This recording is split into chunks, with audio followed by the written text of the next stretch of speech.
हम लोगों को अगर धक्का नहीं लगता तो वो 3 लड़के का स्पॉट डेथ हो जाता।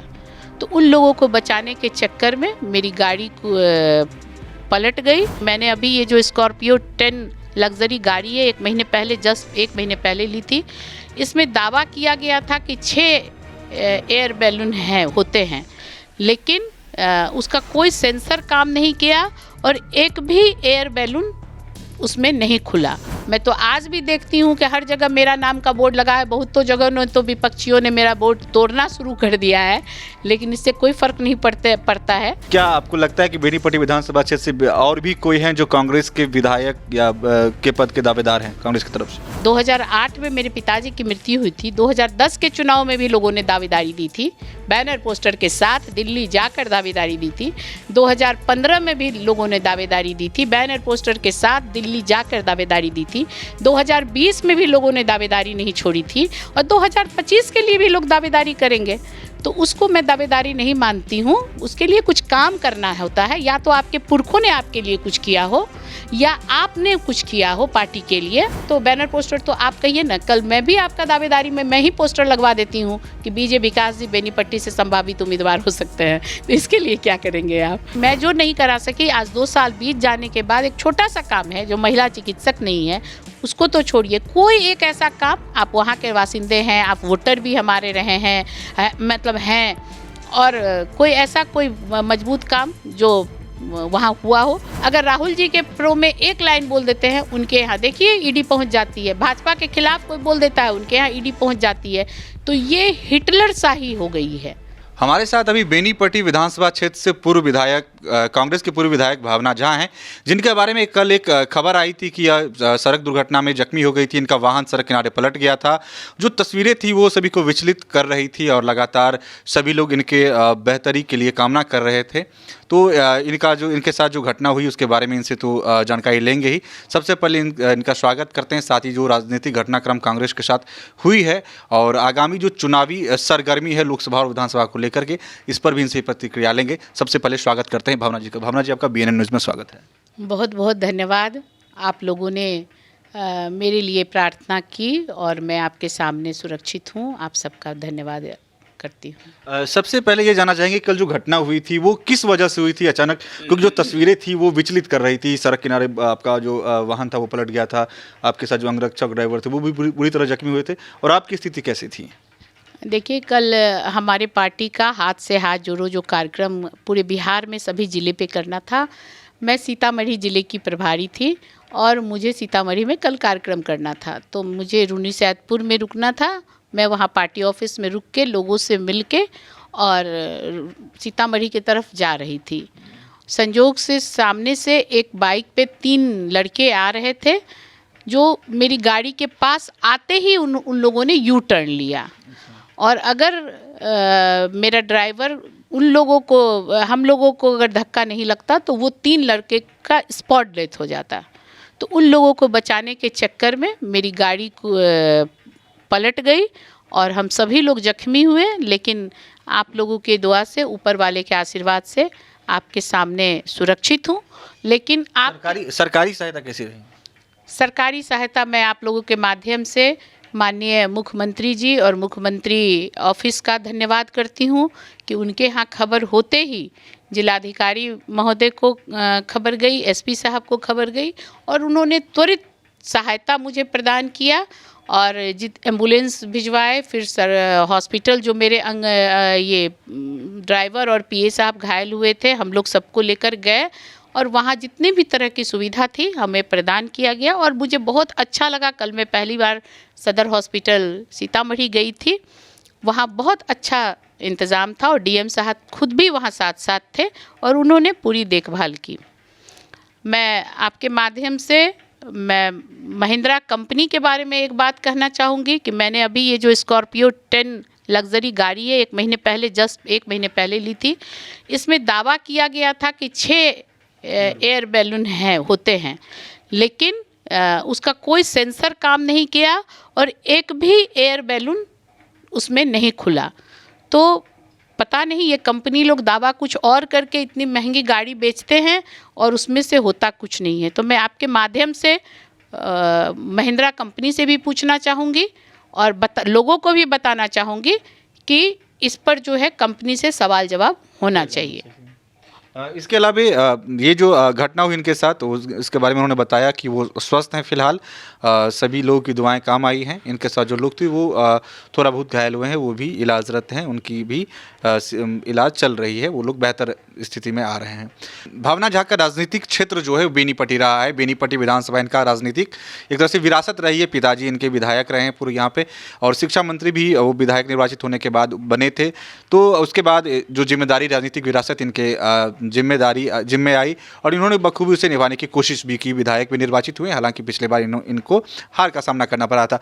विधानसभा चुनाव नज़दीक आ रहा है, धीरे धीरे समय बीत रहा है और उसकी सरगर्मी भी कमोबेश देखने के लिए मिलती है। जो उसको लेकर के जो अभी हाल फिलहाल में कांग्रेस का जो कार्यक्रम था भारत जोड़ो यात्रा, उसमें जहां भी गतिविधियां हुई हैं वहां पर दावेदारों का बैनर पोस्टर बहुत ज़्यादा लगता हुआ दिख रहा है। क्या लगता है कि बेनीपट्टी विधानसभा चुनाव 2025 में भावना झा दावेदारी देंगी? बिल्कुल दूंगी, और पार्टी का आदेश होगा। पार्टी 2020 के चुनाव से पहले भी मैं कुछ कारणों से सस्पेंड थी। पार्टी का आदेश हुआ, सस्पेंशन ख़त्म हुआ, मुझे टिकट दिया गया और जनता के आशीर्वाद से 50,000 वोट मैंने पाया।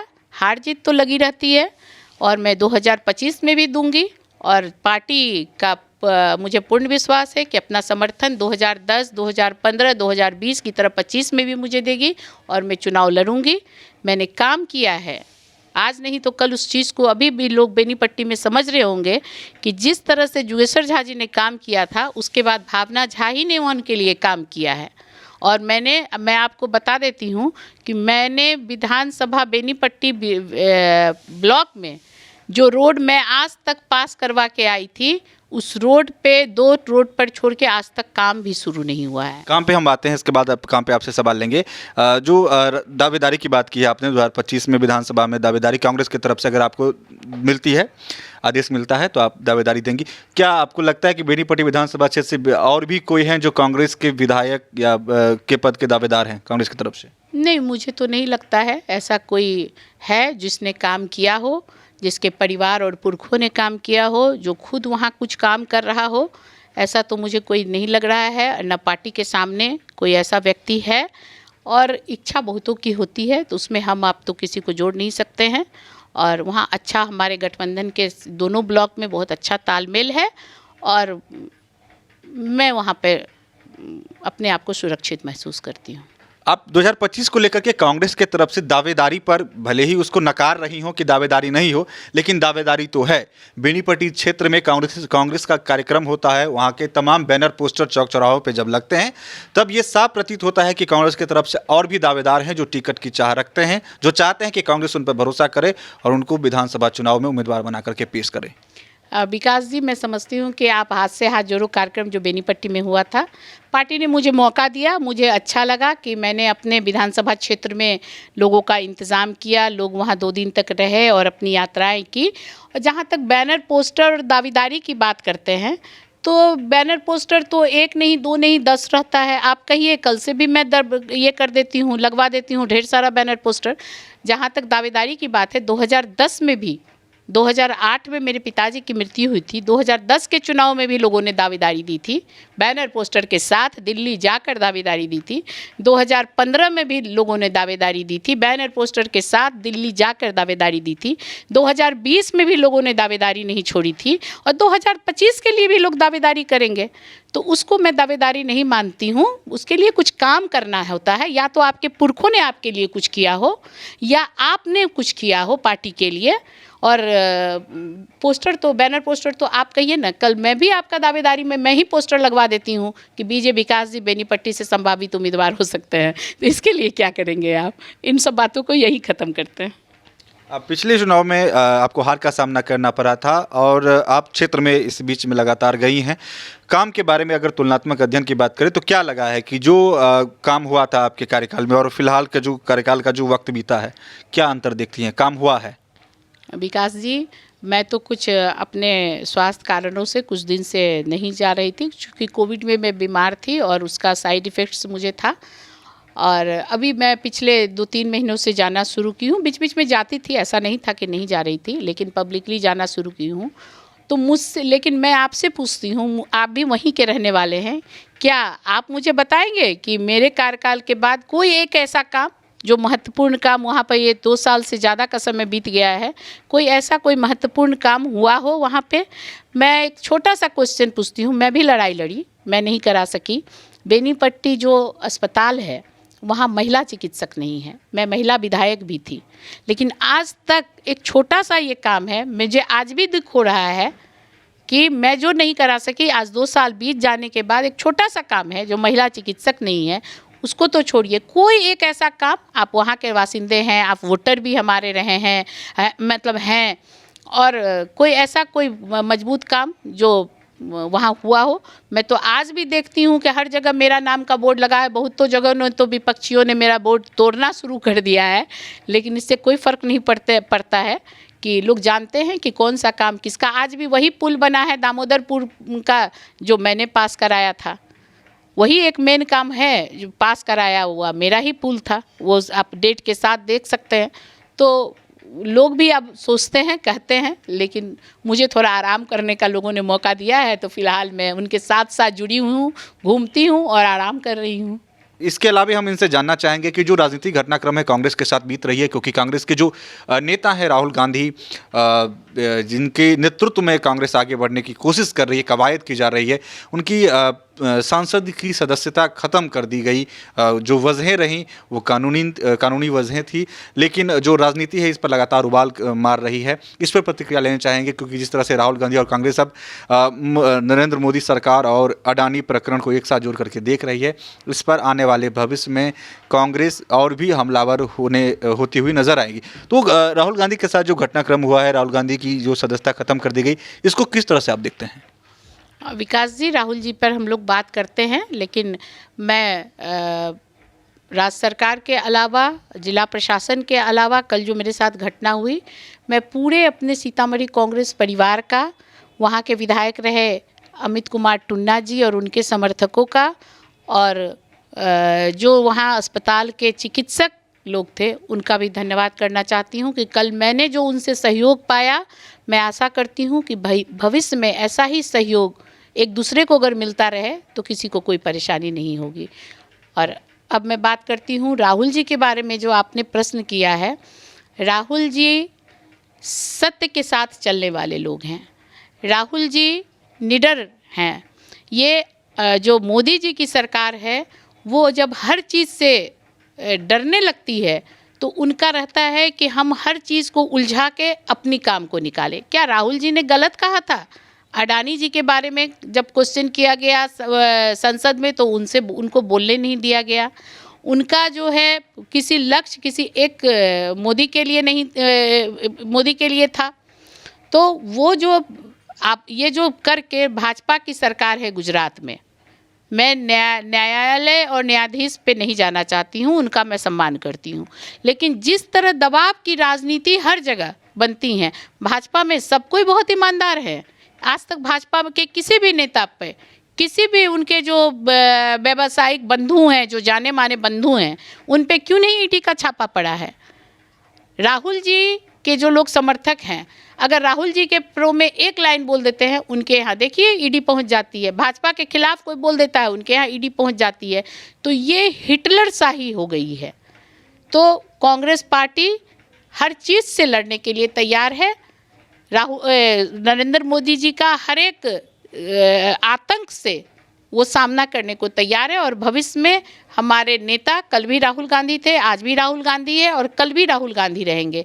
कल जो मैं जख्मी भी हुई, राहुल जी के ही आदेश पे हम लोग हाथ से हाथ जोड़ो कार्यक्रम करने के लिए जा रहे थे, और आने वाले समय में कांग्रेस अपना रुख हर चीज़ के लिए अख्तियार करेगी। तो ये भावना झा हमारे साथी, जो कि अपने स्वास्थ्य पर भी अपडेट दी हैं, साथ ही राजनीतिक घटनाक्रम कांग्रेस और राहुल गांधी के साथ जो हुई है उस पर भी उन्होंने कहा है। साथ ही 2025 विधानसभा, जो कि थोड़ा दूर है और नज़दीक आता हुआ प्रतीत दिख रहा है। उसको लेकर के भी उन्होंने साफ शब्दों में कहा है कि इनकी दावेदारी मजबूती के साथ रहेगी। और उसके अलावे बेनीपट्टी विधानसभा क्षेत्र में वर्तमान विधायक के कार्यकाल पर भी उन्होंने प्रश्न खड़ा किया है। उन्होंने बताया कि इनके जो छोड़े हुए काम थे वही काम को आगे बढ़ाया जा रहा है, या इनके कार्यकाल में जो बड़े काम हुए थे, जो मुद्दे थे, जिसका निष्पादन हुआ था वो वहीं पर अटक गया है, यह इनका कहना है। आने वाले वक्त में यह देखना दिलचस्प होगा कि राजनीतिक लड़ाई किस तरफ किस करवट बैठती है, क्योंकि जो 2025 का विधानसभा चुनाव होगा उसमें गठबंधन की राजनीति देखने के लिए मिलेगी, क्योंकि कांग्रेस, आरजेडी, जदयू के साथ भी और भी कई दल एक साथ रहेंगे। वहीं बीजेपी भी अपना गठबंधन मजबूत करने की कोशिश करेगी। इस स्थिति में लड़ाई दिलचस्प होने वाली है बेनीपट्टी विधानसभा की। इन तमाम समीकरणों के साथ तमाम राजनीतिक हालात और गतिविधियों के लिए आप लगातार BNN के साथ जुड़े रहें। फिलहाल इस वक्त लिए इतना ही। आप देखते रहें BNN न्यूज़। धन्यवाद।